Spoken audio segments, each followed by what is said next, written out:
Hi, I'm Maddie Bagdonis, and welcome to the men's basketball positional previews with the Frontcourt. I'm here with head coach Scott Cross. How are you doing today? Doing great, thank you. Awesome. Well, we'll get right into it. We're going to start with Thomas Dowd, preseason All Sun Belt first team. You know, we talked about his leadership position on Media Day. Tell me about what you've seen this offseason to step into that position. He just keeps getting better and better. I mean, his motor is one of the best that I've ever coached. I think that's what kind of separates him.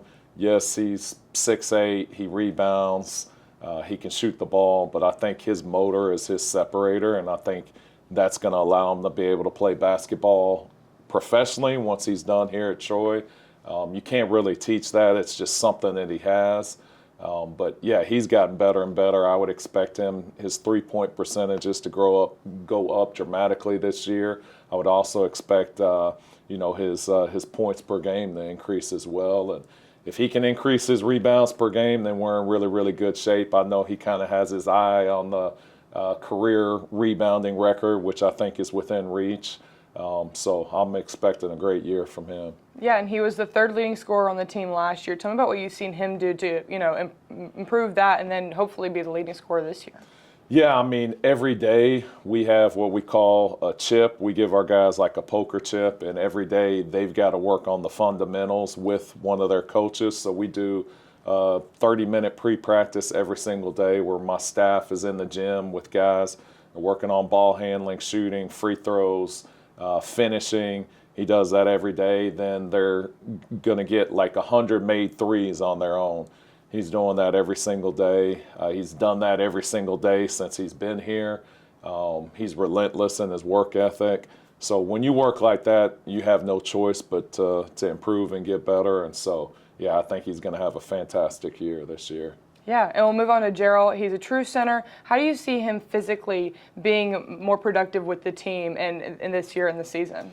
He's gotten stronger. He's been in the weight room. He's so athletic. I think now he understands how we want to defend, being here a year, learning from Jackson Fields.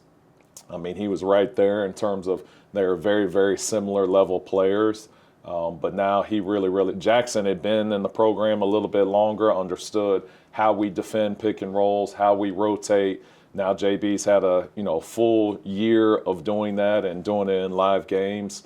I expect him to have a great year. Definitely the most athletic player. He's probably going to lead us in dunks, and he gives us a lob threat on the pick and rolls. But he can also shoot the three. I mean, he's a very good player. I think he's as good as any of the bigs in our league. Yeah, and we'll move on to Theo. We talked a little bit about his connection with Thomas, and then also just that aspect of more players getting more playing time this year with those players stepping up and things like that. Tell me about how that's going to be with the chemistry between Thomas and just everybody else on the court. Yeah, they're super close. They've been roommates ever since they've been here. They're very similar in a lot of ways. The way they play, they're kind of what I would say stretch fours. So a guy that can play the post but likes to shoot the three, and like on a pick and roll, will pick and pop to the three-point line. So it really puts a lot of pressure on the defense because that's hard to guard. If you put two guys on the ball handler, they're going to be wide open. And so it makes teams rotate, and it puts them in a bind on how they're going to cover it. So now moving him to the five, now you have two guys out there on the floor. And so basically the defense, they have to guard the three-point line, with their entire team. And so you can't just leave a post player in the paint clogging things up for the guards. So his ability to stretch the defense, but he's gotten really good at his finishing and playing around the basket. He's very, very under controlled and under balanced, uses the shot fake, and he knows how to score around the basket. So he's not just an outside guy, he's an inside-outside guy. Yeah, talking a little bit on that connection with the other players, tell me about how much you stress that with the team and how you enforce that throughout the season and off season, just for that connection to be better throughout the team, to have that better team play. Yeah, I would say just having high character kids on the team, we value that a lot. I mean, I know waking up every morning, I'm excited to coach these guys. I've been doing this since 1998, and you realize the longer you do it, you don't want to coach bad people. We don't have not one on our team. Like, they're all super high character kids.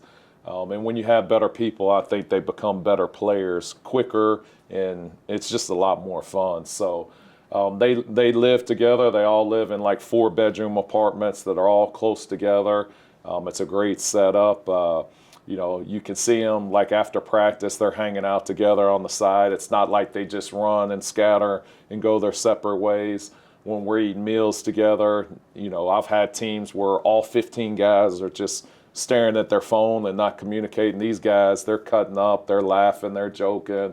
So it's a fun group to be around. And I think, you know, it's not necessarily anything that we're doing. I think it's just we recruited really good people. And so when you have that, you know, good things usually happen. Yeah, and I'll move on to Corbin Green, transfer from Texas Tech. Tell me how he's impressed you in the offseason so far. Yeah, so Corbin actually, when I was at my previous school and we had basketball camps, he used to come to our camp like as a 7th grader.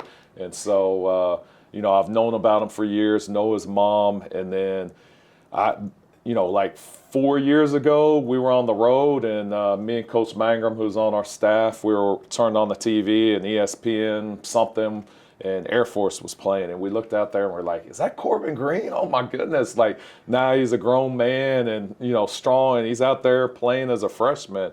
And we followed him, and then he ended up transferring to Texas Tech last year, and then he got back in the transfer portal, didn't play as many minutes as he wanted to, and you know, we already had a relationship there, and so, you know, it was a pretty quick recruitment. But he's our strongest, most physical guy. Very, very good athlete. He kind of has an ability to pass the basketball as well, kind of similar to Victor, you know, but like at a 5-man position. So I would say that's probably a little bit developed. You know, his years at Air Force, they run the Princeton offense, and he was playing the high post and had to make a lot of passes. So I think he'll help us in that area. You know, but he's a guy that can block shots, that can rebound, that can run the floor, that can, you know, have highlight film plays, you know, on pick and roll, lobs and dunks. And so he's a guy that I would expect is going to continue to get better as the season progresses too. Yeah, and we'll finish up on Evan Griffin. You know, the injuries last year and then having an injury in the offseason. Yeah. How have you seen him kind of persevere through those things coming into the season? Yeah, so he's just getting back, but I don't know, it's maybe been 3 weeks now, maybe 4 weeks, but each week we can see a progression. You know, I told him not to get frustrated. Like, I have a vision for him.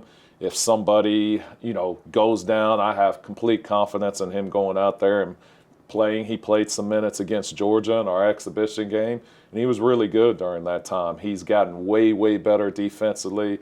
He's learning how we rotate. He's being aggressive. He's big. He's strong. Like, once he learns, like, how physically big and strong he is and continues to use that to his advantage, you know, the sky's the limit for him. But he's just a freshman. You know, he's a puppy dog out there, and you know, he's huge though. He's has the size of a senior, and so I'm excited to see where it's going. He's finally able to get in the gym and work on his game on a consistent basis, and we're starting to see flashes of him crab dribbling, jump hook, and so I'm excited to see where it goes for him as well. Yeah, and anything else that the fans can know about this group of guys we've talked about here today? I love them. I think they've gotten so much better.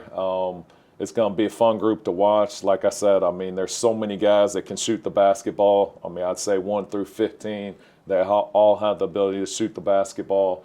We have great team chemistry, so there'll be a lot of passing going on, and should be a fun year for the guys. Awesome. Well, thank you so much, Coach. Thank you. And thank you for listening on the men's basketball positional previews for the Front Court.